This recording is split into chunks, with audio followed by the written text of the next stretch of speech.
Hello, hi friends, welcome to Nagamani channel. This video is very useful to TET and DSC aspirants. Today we are going to discuss about Telugu methodology. త్రిభాషా సూత్రంలోని అధికార భాష రాజభాష.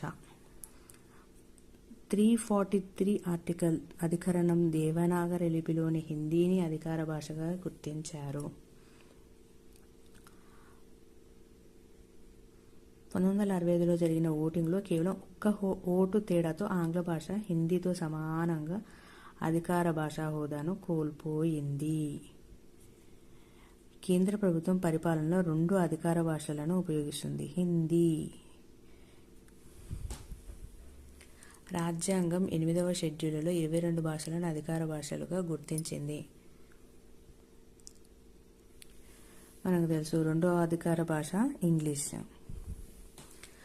అస్సాం, అసోం, బెంగాల్, త్రిపుర, పశ్చిమ బెంగాల్, బోడో, అసోం, డోగ్రీ, జమ్మూ కాశ్మీర్ అధికార భాషలు. గుజరాత్ అధికార భాషలు Dadra Nagar Haveli, Daman DU Gujarat వారి అధికార భాష గుజరాతీ భాష.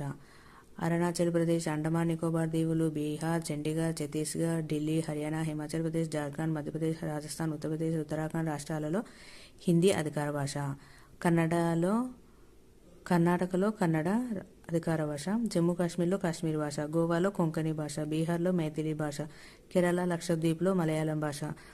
మణిపూర్లో మణిపురి భాష, మైథై అని కూడా అంటారు. మహారాష్ట్రలో మరాఠీ భాష. సిక్కింలో నేపాలీ భాష. నేపాలీ భాష ఎక్కడ అంటే సిక్కింలో. ఒడిశాలో ఒరియా భాష. పంజాబ్, చండీగఢ్ అధికార. ఢిల్లీ, హర్యానాలో పంజాబీ భాష 2వ అధికార భాష. ఉత్తరాఖండ్లో సంస్కృతం అనేది 2వ అధికార భాష. చోటానాగపూర్ పీఠభూమిలో సంతాలి గిరిజన భాష ఉంది. సింధీల మాతృభాష సింధీ.